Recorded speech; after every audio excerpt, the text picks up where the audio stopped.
星星和星星间中重流，今日何日兮？得与王子同舟。山遥无须路遥知，星月君兮君不知。山遥木兮木遥知，心远君兮君不知。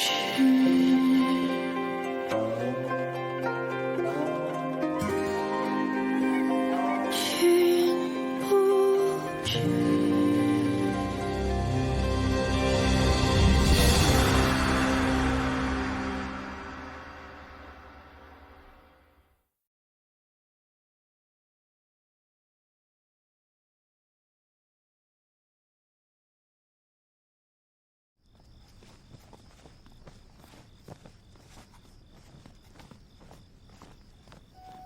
姐姐，快看看，这是什么？干姐，你这是从哪来的？在城东的集市，姐姐可知那处？好清香啊！城东集市，过去我好像去过一回。姐姐也去过，看没看杂耍，进没进戏园子？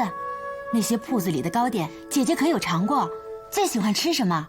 我最喜欢吃那个梁记的胡桃酥。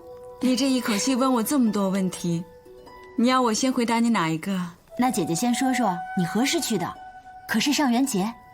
也是许久以前了，就是个寻常日子，去那逛了逛。倒是你说的这些，我都不知道。不如今年上元节，姐姐请皇上恩准出宫一趟。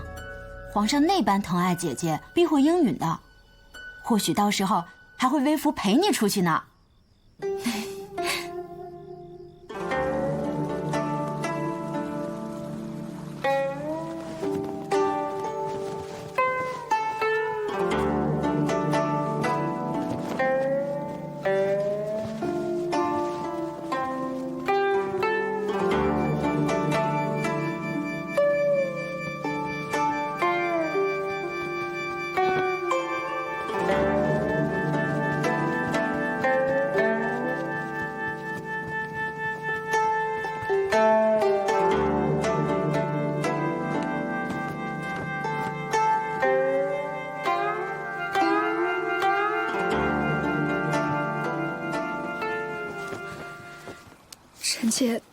臣妾参见陛下。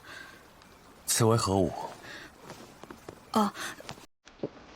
臣妾所跳乃是霓裳羽衣曲。唐朝残曲，宫里所收的不过是一些断章残篇，朕闲暇之余也见过一二，但与你方才所跳的略有出入。当年南唐后主李煜对周娥皇极尽宠爱，周娥皇善歌舞通音律，每提及霓裳羽衣曲都心向往之。于是后主为其找来了残谱，周娥皇谱曲以琵琶奏之，使唐音复传于世。臣妾所跳乃是新曲。不想婉儿竟懂得如此之多。这些皆是姐姐教臣妾的。此物也是德妃所教吗？是。不想德妃竟还有这般能耐。姐姐说，她也是机缘巧合，偶然习得。景宗，奴婢在。今夜便有礼节于事情。是。珏娘娘，快回宫准备吧。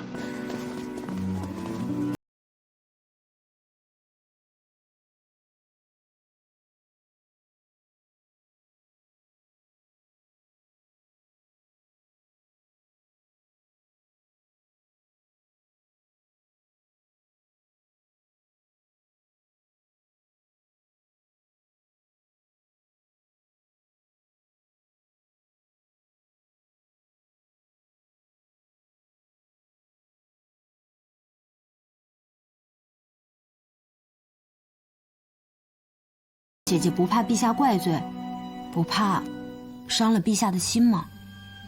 他本就是天子，本应雨露均沾。婉儿封了婕妤，久不侍寝，于他也不好。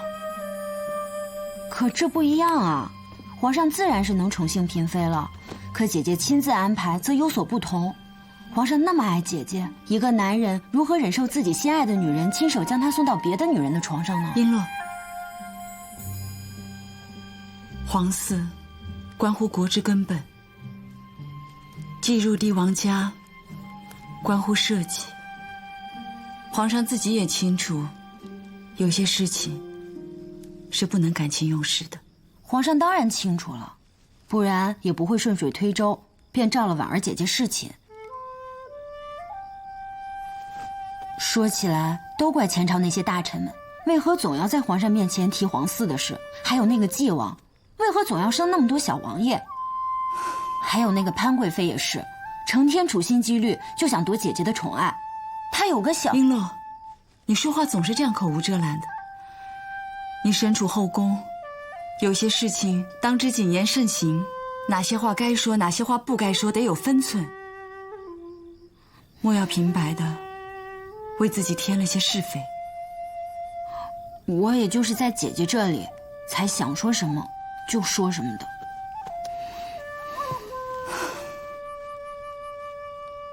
婉儿的事，替我谢谢奶娘。能为姐姐分忧，我和我娘很是乐意。只是姐姐不要责怪我，私自将木易的事告诉婉儿姐姐便好。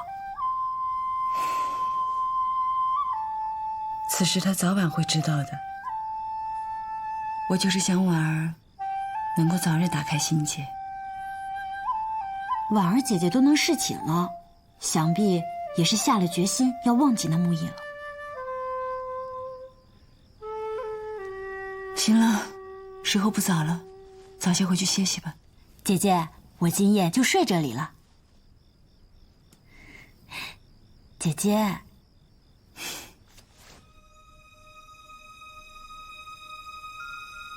这是姐姐新制出的香，采集御苑里清晨百花上的甘露，取牡丹、鸢尾、雏菊、睡莲等数十种花朵混制而成。姐姐说，此香馥郁绵长，以安睡。他倒是大方。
陛下，该安寝了。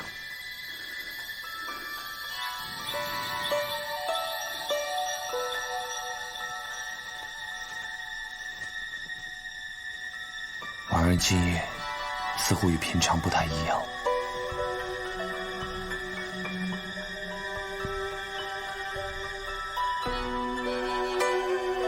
婉儿若是不愿，朕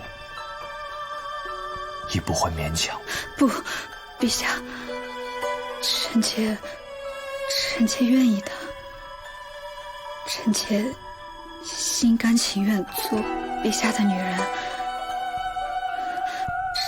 臣妾想为陛下生一个孩儿，一个像吉儿那样冰雪聪明的孩儿。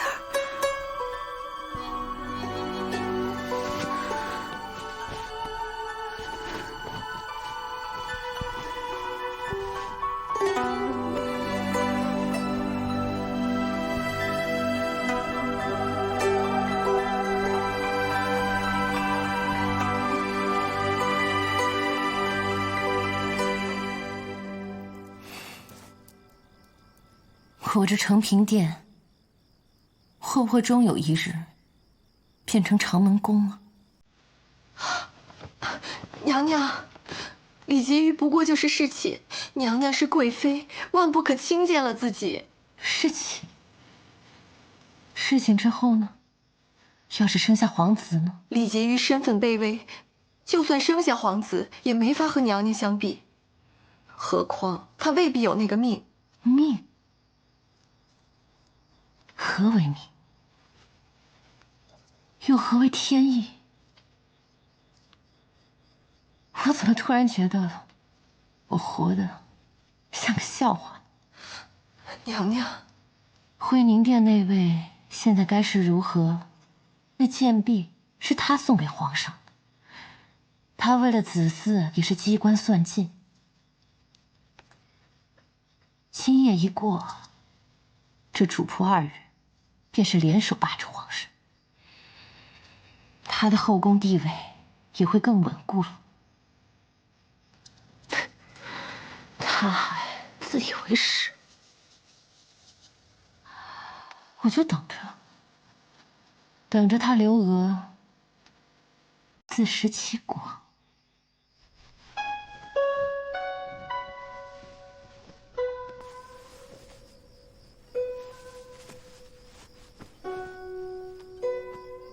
姐姐还没睡呢。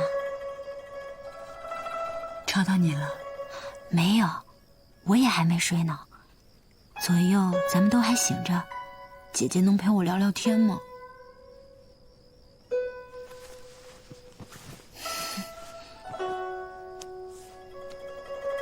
说吧，想说什么？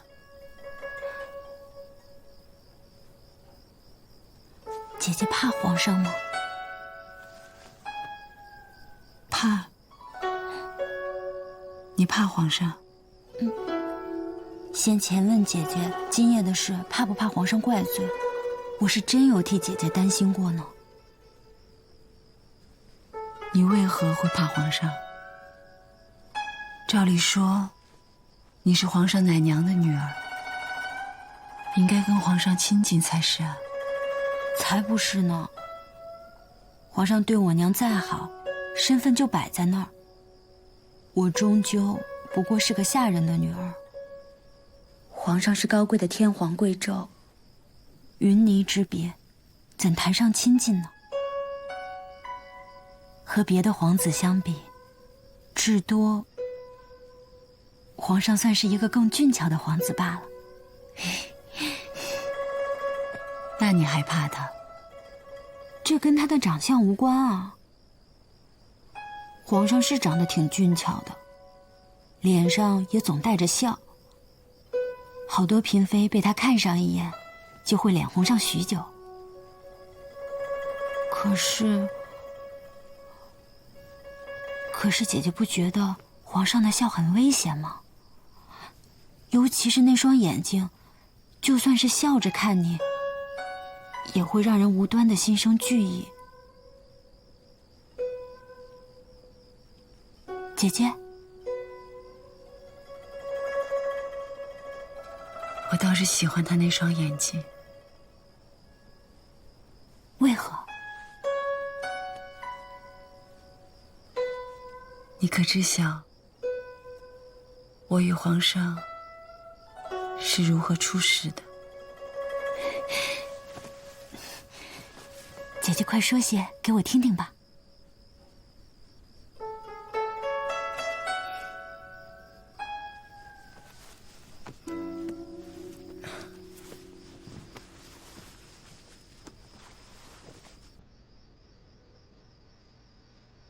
那是在信州城外。那一年，辽军来袭，我和村民们一起逃命。眼看着辽军就追上来，一队宋军突然冲出，两军混战。领头的那个人身披铠甲，手持长剑，甚是威风。他不由分说，一把就把我抱住，带着我风驰电掣地往前奔。恰在那时，忽然地动山摇，山体崩塌，就把我们两个给卷了下去。那人定是皇上是不是？他救了你。当时往下坠落的时候，我以为自己必死无疑，我很害怕，很惶恐。可是他一直紧紧地抱着我，护着我。混乱之中，我也看不清他的容貌，只能看清那一双格外明亮的眼睛。那是一双好看的眼睛，细长、深邃，眼尾还有些许上挑，墨色般的瞳仁光滑璀璨。从他的目光中传达出一丝坚定，让我瞬间就有了勇气。我当时想，即便下面是刀山火海，是无尽悬崖，即便那一刻我了断一生，但有他陪着，也是幸运。原来姐姐和皇上的相遇如此的惊心动魄，如此的美好，令人向往。何时我才能遇到我的大英雄，威风凛凛的从天而降，在我身边保护我呢？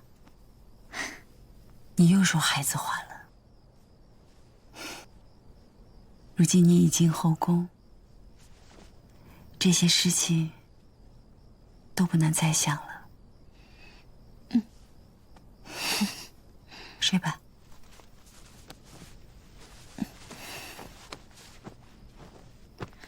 姐姐，皇上是你的，永远都是。睡吧。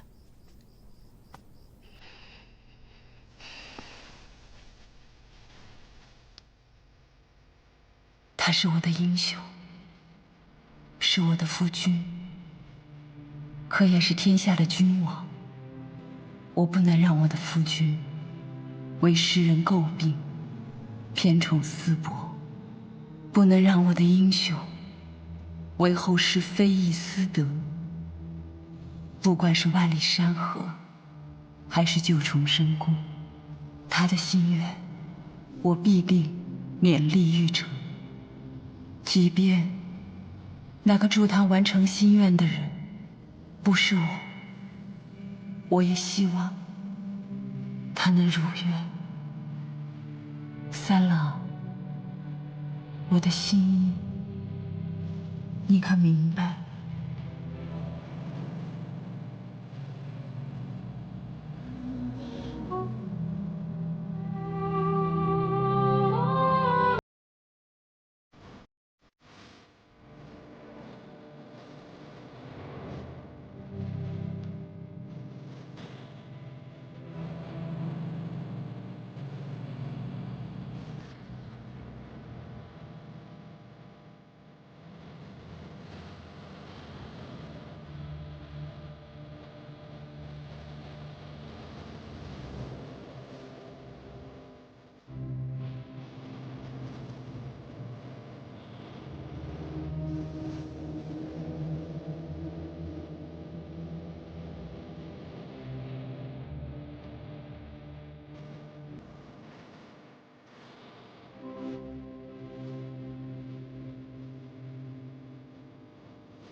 娘娘新采来的。这株真的好美啊！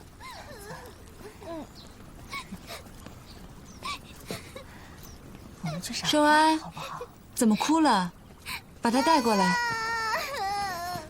慢些呀，公主。寿安，公主小心呐。慢些跑，过来。怎么了？嗯，娘娘，怎么哭了？来，来，拿着。喜欢吗？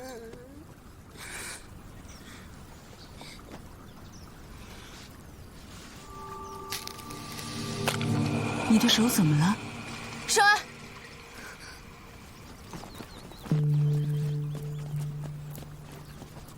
过来！你怎么回事？怎么回事？他这么小，你为何打他？本宫教训自己女儿，何许你来过问？有本事你自己生一个！德妃姐姐，你怎么清晨有这般好兴致，在御花园采花呢？我还以为你的侍女得了宠，你该是第一个去恭贺的。时辰尚早，皇上怕是还没起呢。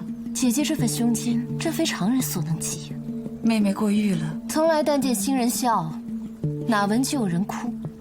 我说姐姐盛宠不衰，与婕妤妹妹姐妹情深啊。寿安，走。谁给你的话都不需要。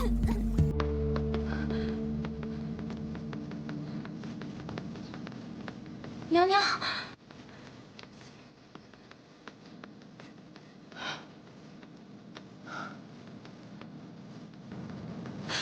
姐姐，婉儿，皇上呢？在里面。姐姐随我来。皇上今早一直没醒来，我以为他在酣睡，张公公来请了2次，我才发现不对劲。都怪我。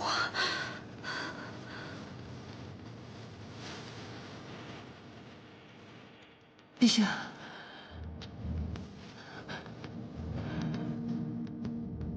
三郎，昨夜你可发现有异常？并无异常。昨夜晚间，皇上他好好的，看上去很正常。我按照姐姐的嘱咐，尽力想让皇上尽兴。行了，你别说了，去让义琴请董太医。请太医？都这个样子了，还不请太医？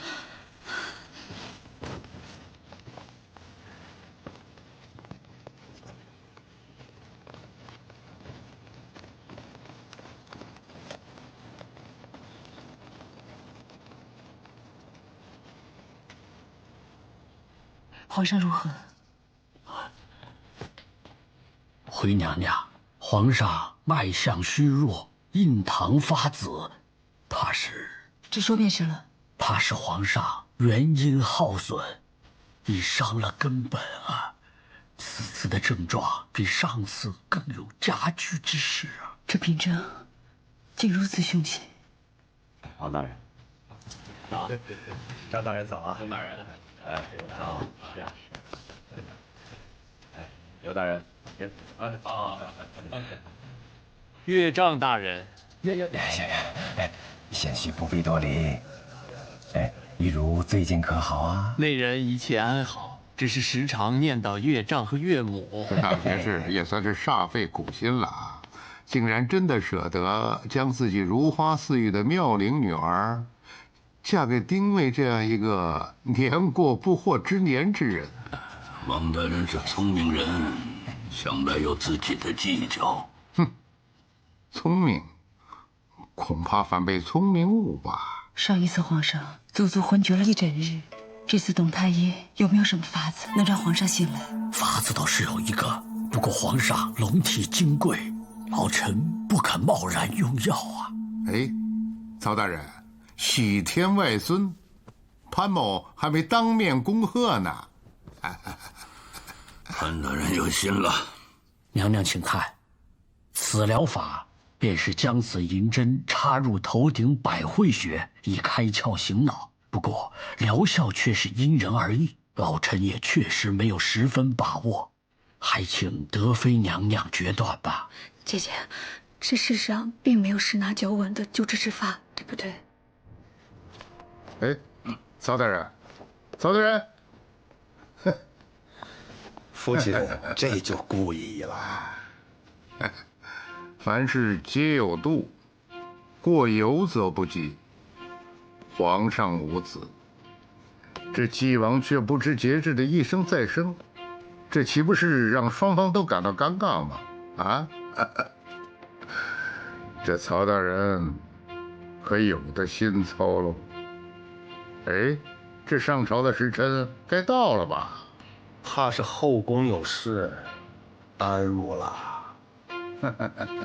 娘娘，请容老臣再多说一句。娘娘的决断直接涉及到皇上的生命安危，也牵涉到大宋的江山社稷啊。所以，娘娘一旦做出决断，这一切的后果可就由娘娘一人承担了。娘娘，娘娘，娘娘，快卯时了，文德殿里臣工们都到齐了，就等着皇上早朝呢。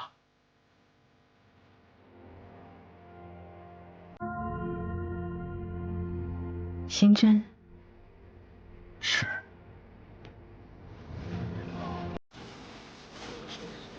诸位大人，皇上今日龙体欠安，朝议暂免，若有奏书的话，请交于大清书院。张公公，是皇上的龙体。皇上只是偶感风寒，请曹太傅放心。公公，潘某有急奏，需皇上明断，耽误不得，劳烦公公。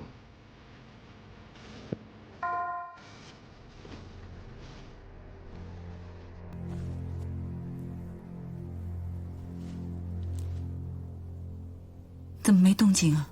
臣刚才说过，此疗法因人而异。那需要多久？请娘娘恕罪，老臣真的无法断言啊。皇上是天子，自有上天庇佑，定会醒来的。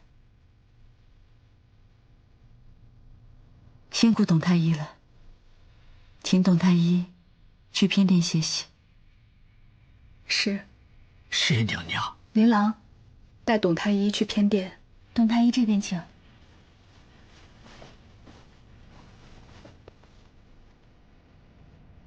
姐姐，皇上能醒过来吗？我信的。娘娘，臣工们有本要奏。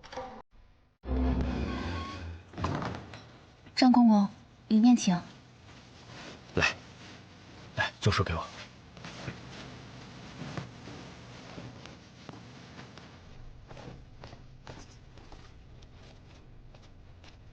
张公公，娘娘，有奏折。拿过来吧。好。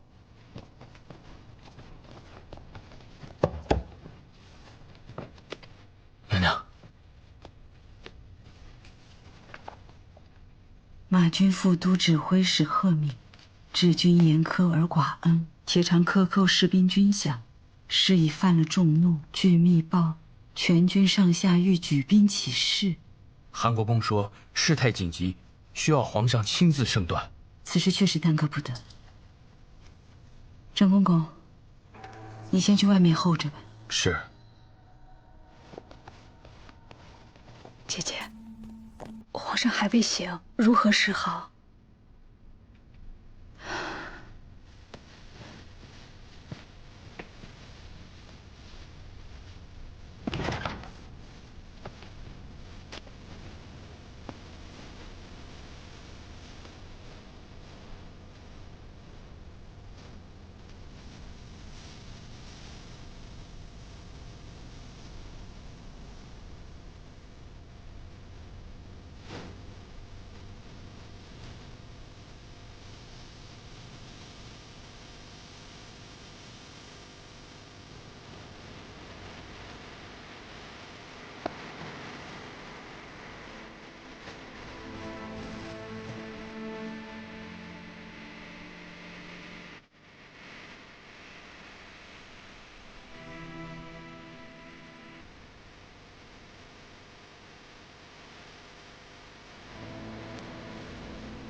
潘大人，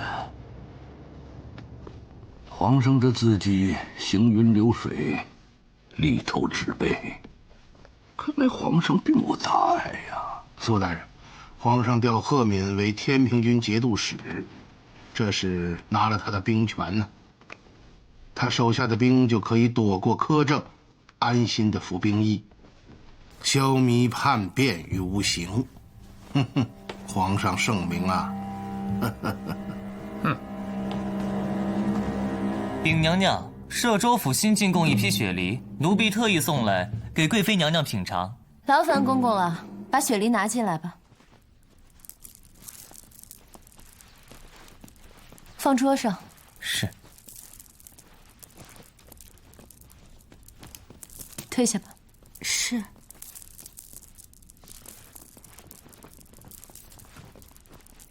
说吧。皇上自昨夜入了惠福阁，便没再出来。今日一早，德妃和董太医先后进去了，后来便是张公公据前朝传了旨，奏书亦是由张公公送进了惠福阁。皇上得了什么病？据张公公透露，是偶感风寒，然董太医一直未出惠福阁。潘大人传话，请娘娘前去看看。对皇上此举，你如何看呢？明升暗贬，夺其军权，此乃上策。寇大人以为如何？贺敏以后就是苏大人的属下，直接归你指挥。皇上对苏大人厚爱有加呀。识君之路，忠君之事，此乃苏某分内之事。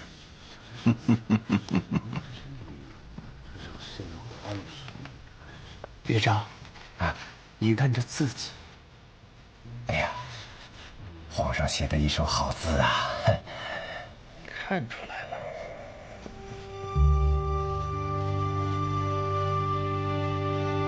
贵妃娘娘，你怎么来了？让开，请让奴婢先去通报一下我家娘娘。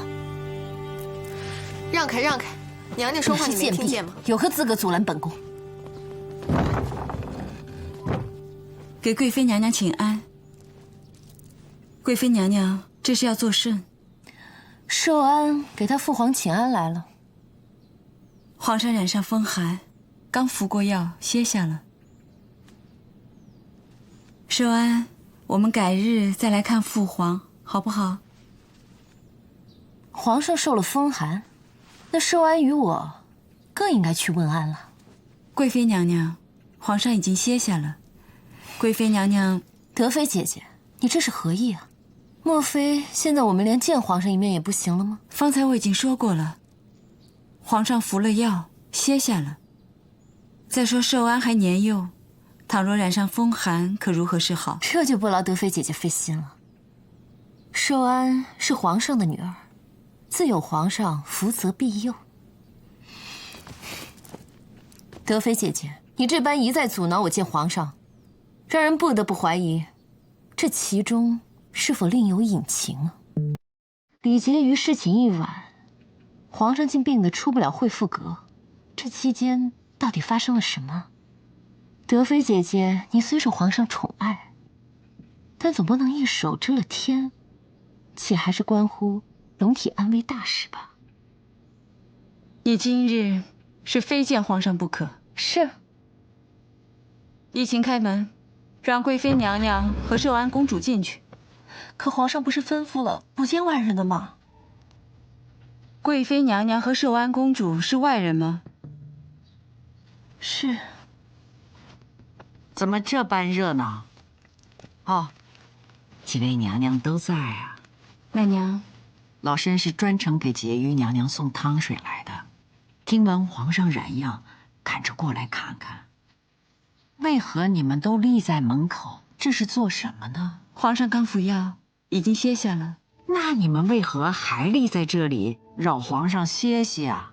这些都是德妃娘娘片面之词，皇上到底如何，我们确实不知。既如此，贵妃娘娘与老身一同进去瞧瞧便是了。贵妃娘娘，勿需担忧，就算是皇上被吵醒了，龙颜不悦，老身怎么也是这把年纪了，皇上会给老身几分薄面的，请。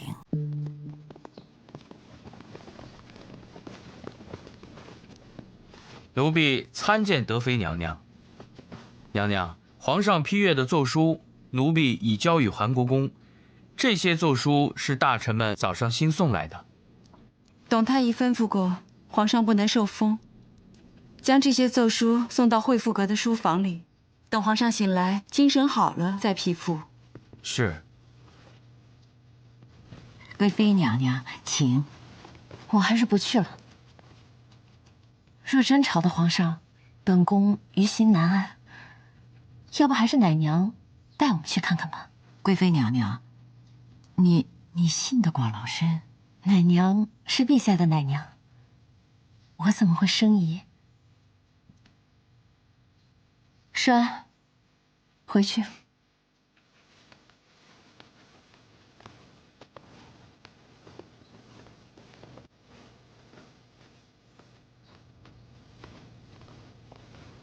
这位潘贵妃总算是走了，方才多亏你了，奶娘。没事，进去看看吧。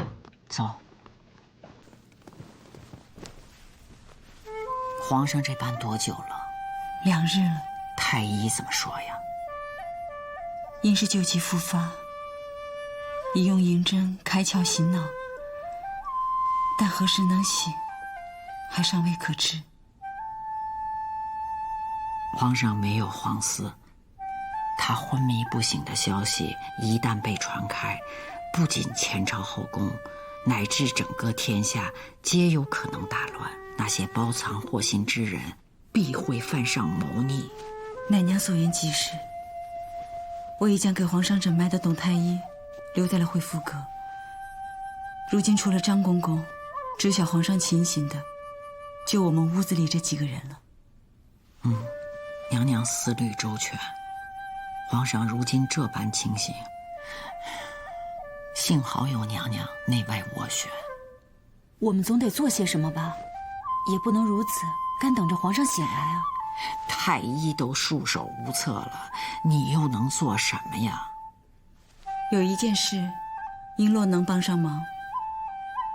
何事？像寻常一样过日子。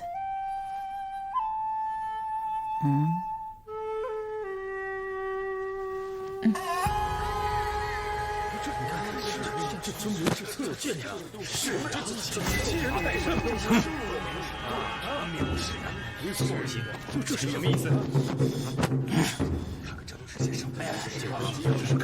太后，陛下，此次宋廷送来的20万绢帛中，竟然混入2万次品，末将竟然毫无察觉，请太后陛下治末将的失察之罪。宋人向来狡诈，也怨不得上将军。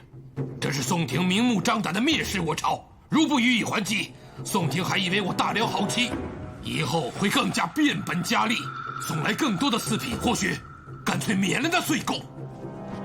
陛下，太后，何不修书一封？有何书可修？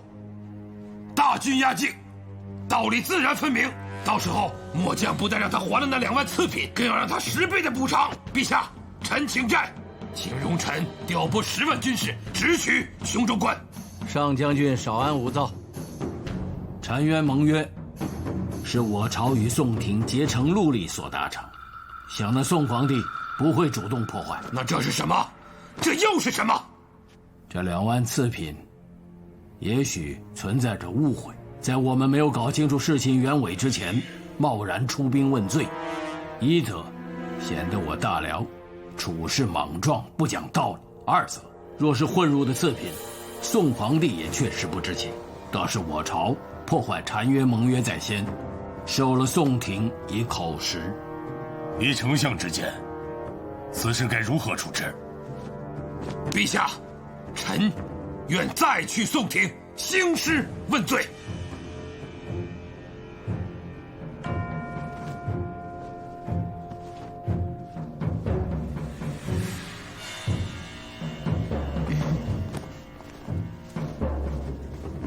参见太后。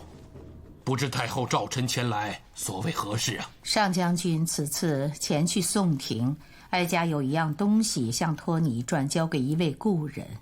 故人？宋皇帝的妃子刘娥，上将军也认识的。臣奉命去向宋皇帝讨个说法，不想节外生枝。你虽奉了皇上之命，但是哀家还未彻底还政之前，还是摄政太后。怎么，你就不听命令了？臣不敢。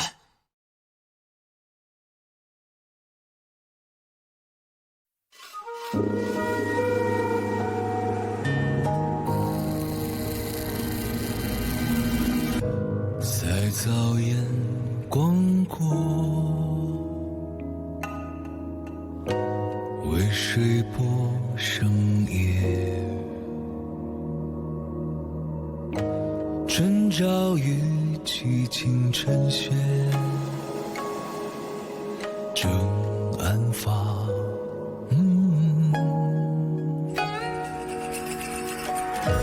只轻轻杨柳，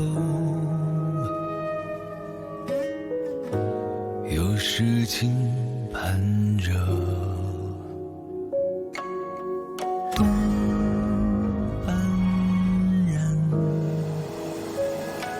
只有后悔身世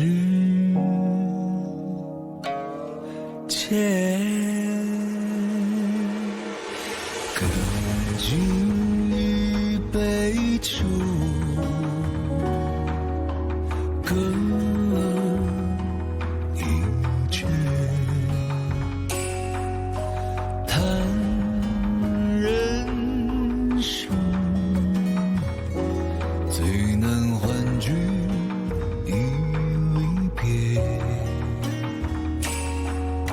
切莫自斟醉，听取阳关者，念故人，千里自此共鸣。月。